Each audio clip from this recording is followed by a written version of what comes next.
Dr. Night Echoes. Good evening. Tonight I bring you real night shift encounters. The kind that remind you that the world feels different when everyone else is asleep, and something else is awake. I started the nanny job a week after graduation, still trying to pretend I knew what adulthood was supposed to feel like. The parents left for their anniversary cruise, and it was just me and their 2 daughters in the house. By the second night, the younger one, Emma, kept drifting into my room after midnight. She always looked nervous, like she'd jogged there. Her excuses never made sense. One night, she asked if she should brush her teeth again. Another night, she asked what time the park opened, even though she knew it by heart. At first, I thought it was normal separation anxiety. She was 8. Her parents were gone. I let her ramble and tucked her back into bed. But after the 4th night of broken sleep, I finally told her she couldn't wake me unless something was wrong. I made my voice gentle so she wouldn't panic, but firm enough that she understood. She nodded like she was absorbing every word. That night, I actually slept. Around 5 in the morning, I woke up without knowing why. It felt like someone had tapped my shoulder, but there was no one near me.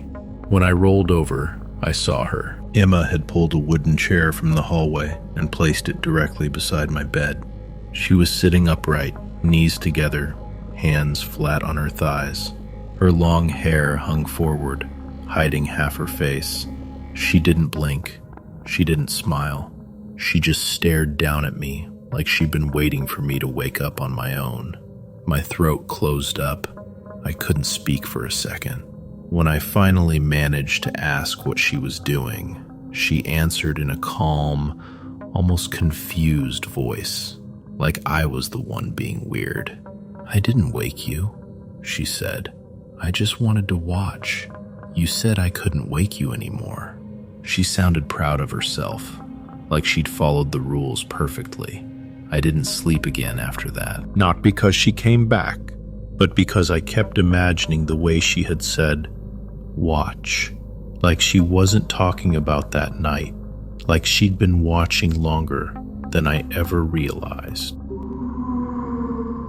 I worked the night shift at a cinema that looked bright and modern, but everyone who worked there knew the truth about the land underneath it. One night during closing, there were around 8 of us doing the usual end-of-shift checks. We walked through the screens, bathrooms, and food areas to make sure every guest had left. The building had nighttime CCTV in each theater, so it was easy to spot anyone who stayed behind. We were almost done. The main doors were halfway closed when we all heard a long, slow creak coming from the guest bathrooms. It was the sound of a door being pushed open very slowly. Every one of us froze. We all had the same thought. Someone must still be inside. I went with another staff member to check the ladies' bathroom. When we stepped inside, the room felt colder than the hallway. All the stall doors were closed, except for the one at the very end. That one was standing wide open, like someone had just walked out of it. We checked every stall. Nothing. No bags, no feet, no movement. The whole bathroom was empty. We called building security to sweep the area, just in case someone slipped out while we were walking in. They checked everything. The screens, the hallways, the stairwells, the storage rooms. No one was inside. They even checked the CCTV again. Nothing showed up. No guest entered the bathroom after we started closing. No one came out. The doors shouldn't have moved on their own. They were heavy and didn't swing open easily, even during busy hours. No one talked much after that. We all finished closing in silence and got out as fast as we could. Strange things happened in that cinema all the time, but that night stayed with me. It felt like something was still walking through the place long after the last guest left. I worked the night shift in a group home for kids under 5. Most of them went home for Christmas visits, so that night there was only one toddler in the house. Because of that, I was the only staff on duty. The place already had a lot of ghost stories tied to it, and I'd had a few moments that made me uneasy, but nothing that really stuck with me until that night. I came in a little before midnight, did shift change with the previous worker, and they went home. I checked the rooms upstairs, saw the toddler asleep in his crib, and went back down to do the usual cleaning and food prep. After that, I put on a movie to stay awake. Everything was calm until I heard a loud bang from upstairs. It was sharp enough that I jumped. My first thought was the toddler, that maybe he somehow climbed out and fell. I pushed myself up from the couch, already heading toward the stairs, when I heard footsteps, fast ones. It sounded exactly like a small child running across the floor above me. The sound was so clear that I pictured him in the dark, stumbling into furniture. I ran up the stairs as fast as I could, heart pounding. I went straight into his room, expecting to see him on the floor or halfway out the door, but he was asleep, curled up in his crib, breathing slow and steady. He didn't even flinch when I came in. For a second, I just stood there, trying to figure out what I actually heard. There was no way the noise came from him. The house felt too silent now, like it was listening back. I went downstairs, made a full pot of coffee, and sat where I could see the staircase. Every small sound made me tense. I kept the lights on in every room I walked through for the rest of the night. Each bed check was fast. Open the door, glance in, get out. The toddler woke up around 6 like nothing happened. I didn't tell him anything, and I didn't say much during morning handoff either. But I never worked a Christmas shift there again. I worked the front desk of a hotel during college. My shift was 10 p.m. to 6 a.m., and the place stayed pretty quiet at night. One shift around 2 a.m., the phone rang. I wasn't really paying attention, so I picked it up while studying. I did the usual greeting, waited, and got nothing. No voice, no breathing, just silence. I figured it was a drunk guest and hung up. A few minutes later, it rang again. This time I checked the screen to see which room was calling.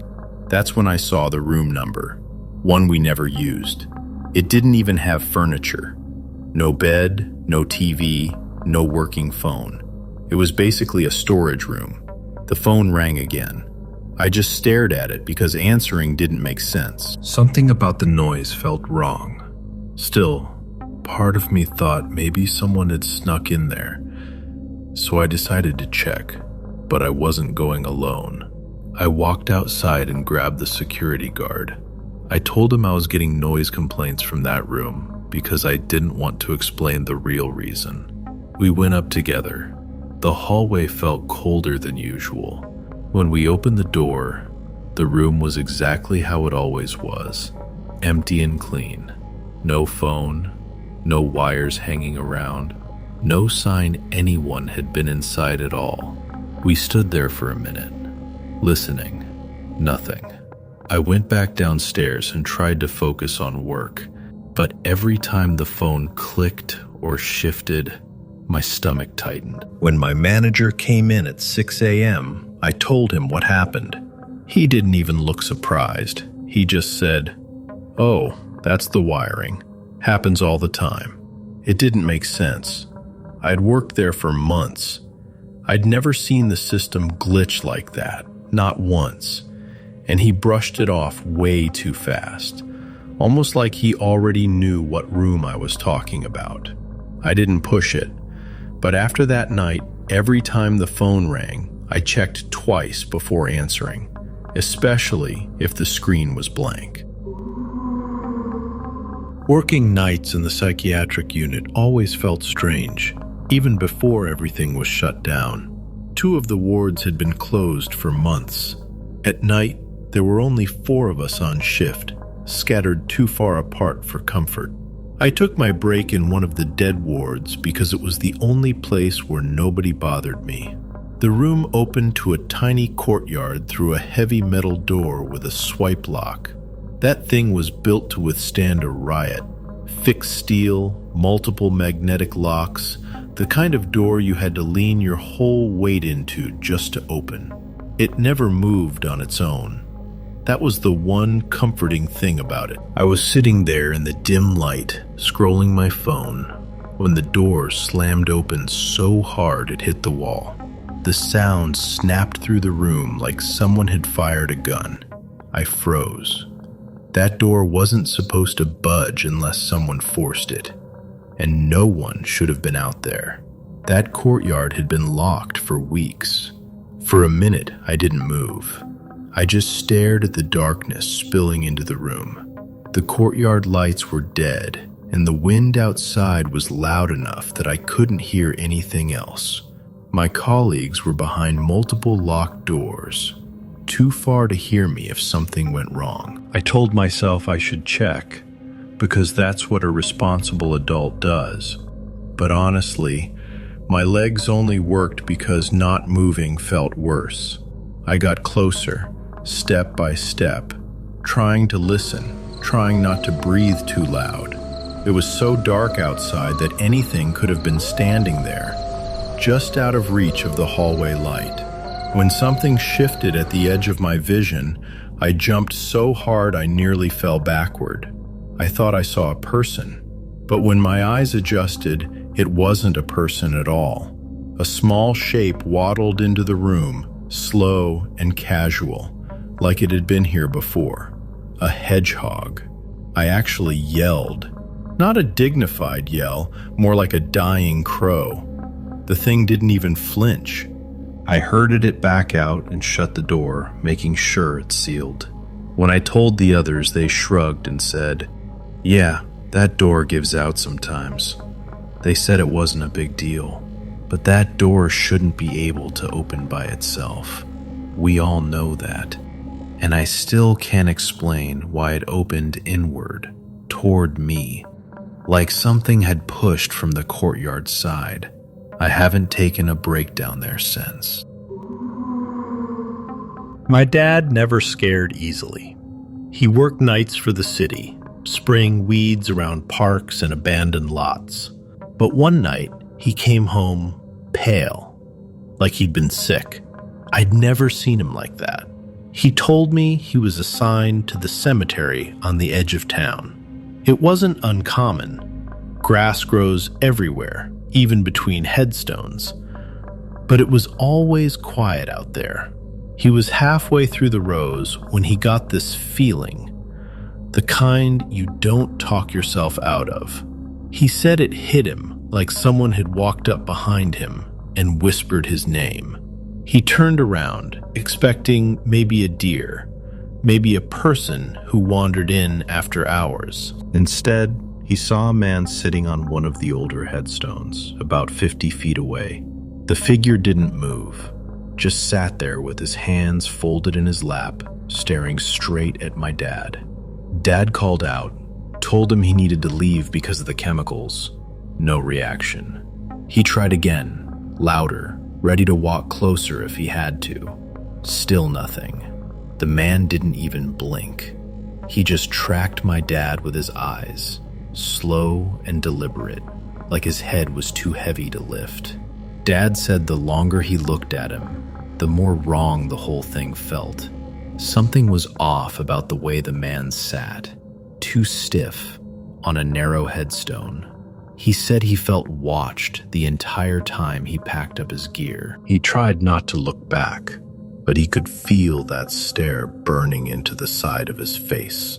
When he finally did glance over his shoulder, the man was still there on the headstone. Same posture, same hollow stare. Dad left the cemetery without finishing the job, just drove home, hands shaking on the wheel.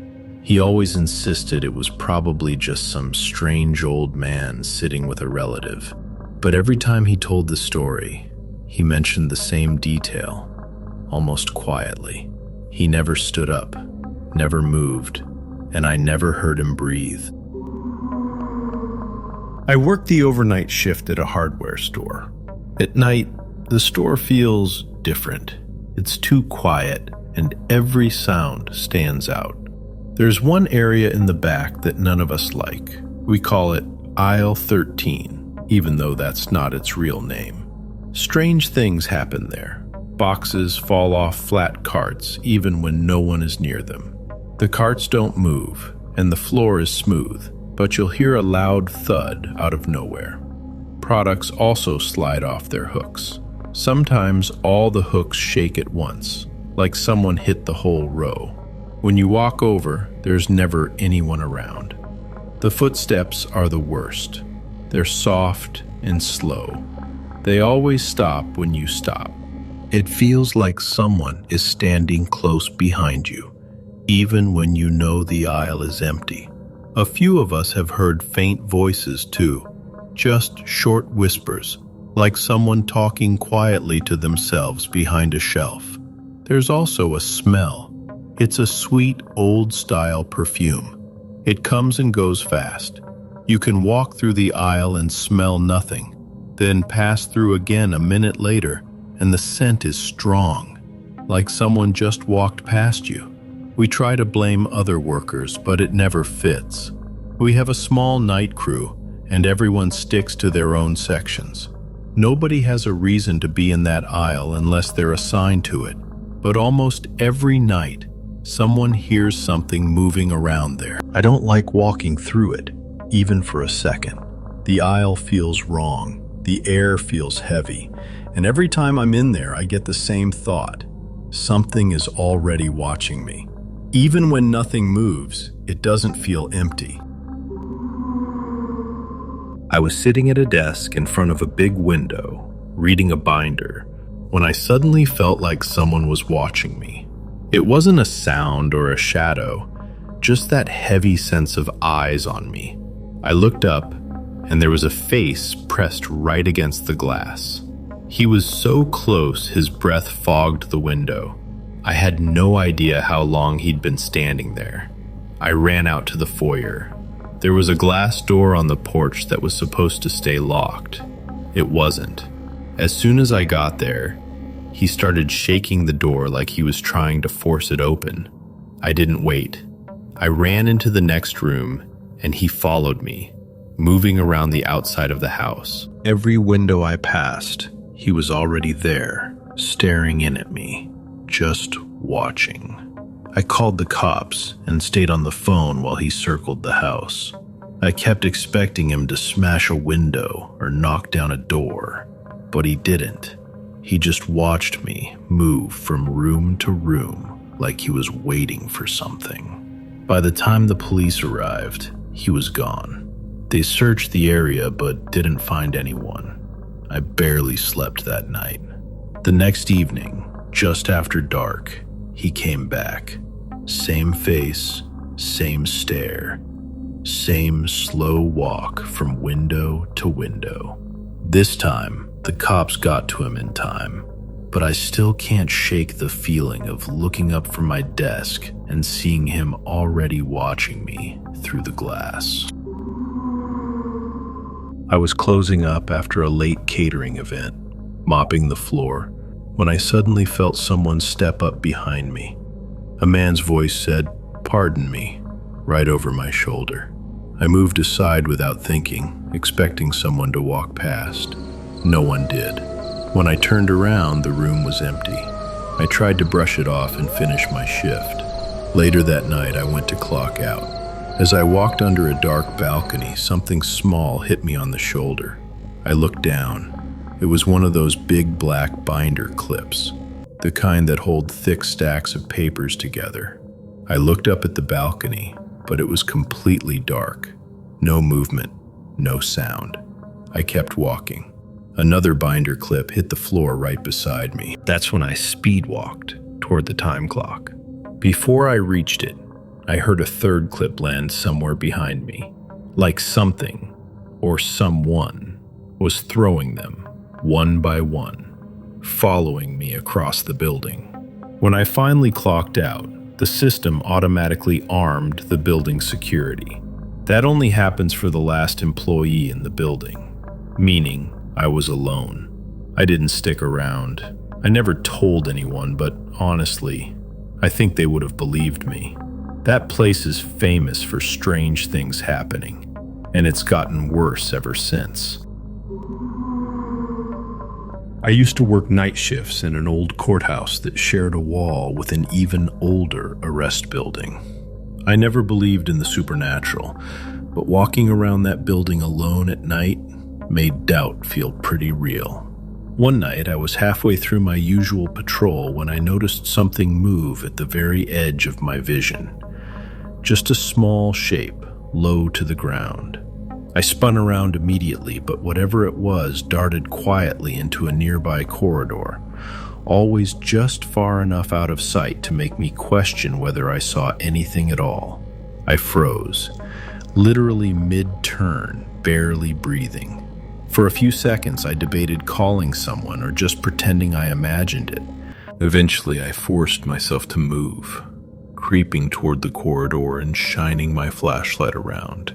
Nothing, which somehow felt worse, because the hallway's all connected. If something was in there, it could be anywhere now. I turned to continue my patrol, and there it was, behind me. Same quick movement. Same size, same silence. The moment I looked straight at it, it slipped back into the corridor I had just searched. My heart dropped. I pivoted again, slower this time, and I saw it again. A quick, darting shape. But this time, something clicked.